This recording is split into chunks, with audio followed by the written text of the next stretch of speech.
Magandang araw, may gagawin tayong standard spin dryer. Ang problema nito, itong pinaka-tab niya, ayan, nakatabingi na. Kaya pag nilalagyan nila ito ng damit para patuyuin, matanggal yung tubig, halos kumakalampag na, hindi na nila magamit. Saksak natin, on natin.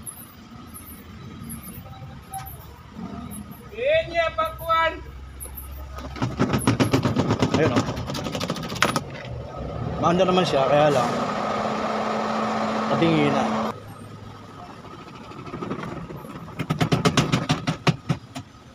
Kaya nang hanapin natin sira kung bakit mabingi yan. Titignan natin yung belo set niya o kaya yung spring. Dalawa lang yan, kaya nakatabingi ito. Yung kasi nag-aano sa kanya nagbabalance para mapantay ito. Babaklasin natin to. Titignan natin yung yung loob.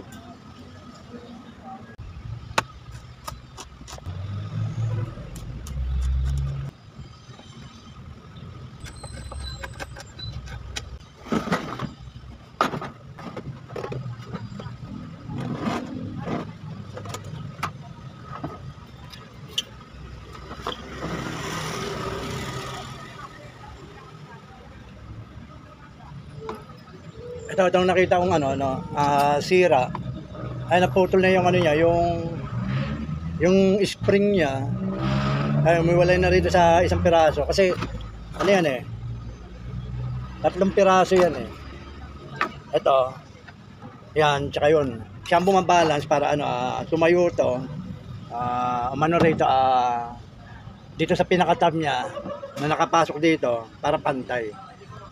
Ito yung pinaka-belo niya, belo set. Ito yung kulay itim na nakaikot dito sa pinaka-tab niya. Hindi naman sira. Bali ang tututukan natin gawin itong sa spin drive motor, yung yung spring para mag-straight ulit siya.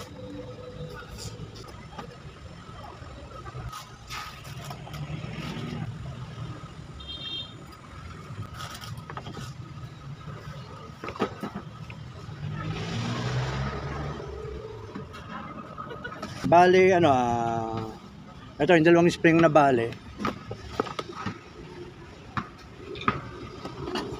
Ito naiwan yung naiwan yung ibang parte niya rito. Babaklasin natin siya. Ito okay pa naman. Ito ang pinaka natin, pinaka pattern kung gaano kahaba yung yung spring. Yan, babaklasin natin yung tatlong yan. Bali ang gagawin na lang natin dito kasi kinalawang na yung mga tornilyo niya.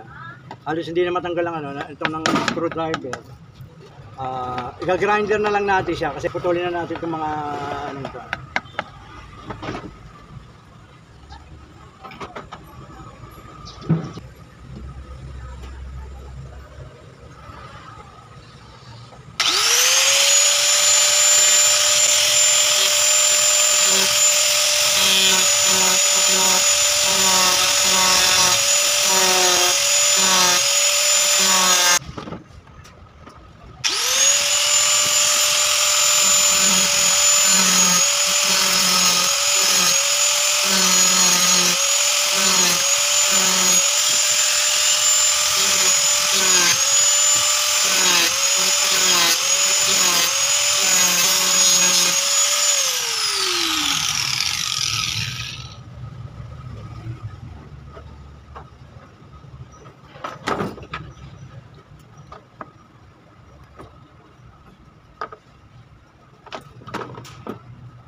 Bale ito, natanggalan natin yung mga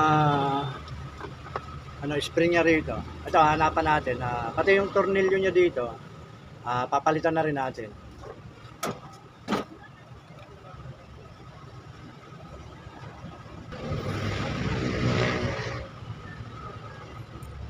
Bale ito yung ano, yung spring na nabali. Ayan. Saka ito. Yan, naghiwalay na.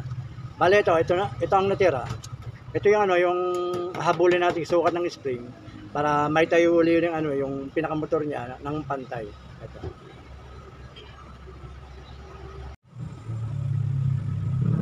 Ito, may nakuha na tayong ano, tatlong ano, spring niya, yung balancer niya sa motor. Pare-parehas ang ano niya ng sukat. Tapos binuha na rin natin siya ng ano, ng bagong ternilyo. Kasi yung dati sira na eh. Gin-grinder na natin eh. Ito, ilalagay na natin to para may salpak na rin natin yung motor at ano na siya, pantay.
Ayan, naibalik na natin yung ano, yung motor niya. Pantay na siya.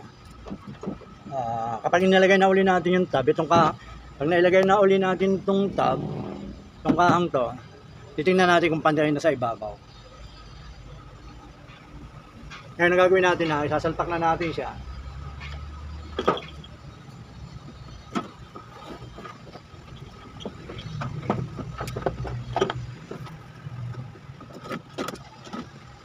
Bago mo yan,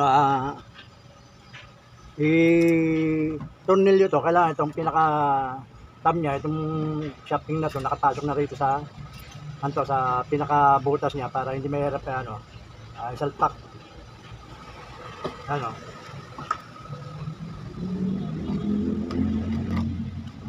Nakasalpak na. Ito, naisalpak ko na yan. Kaya kahit ano mo na yung kaha,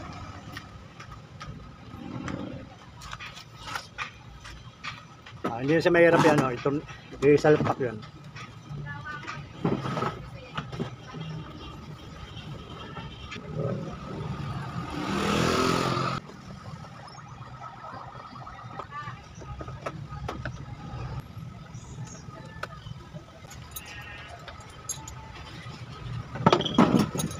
Ayan, naitornilyo na natin yung yung sa sa pulley dito sa may sa may tab.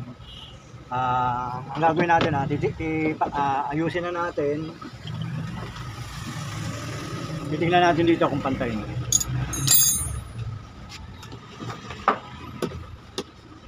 Ayun, pantay na. Hindi na siya nakatabing eh. Bali nga, ang gagawin natin sasaksak natin, tingnan natin kung may alog pa siya. On natin to. Timer. Sasaksak natin. Ayun, pantay na siya. Ganda na ikot.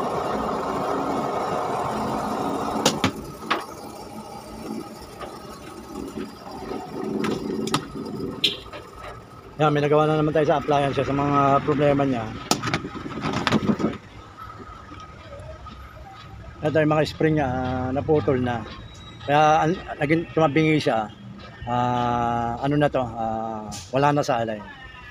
Sige pa, maraming salamat sa panonood. Basta watch, share, and subscribe lang po kayo sa ginagawa para sa ating subscribe. Thank you po.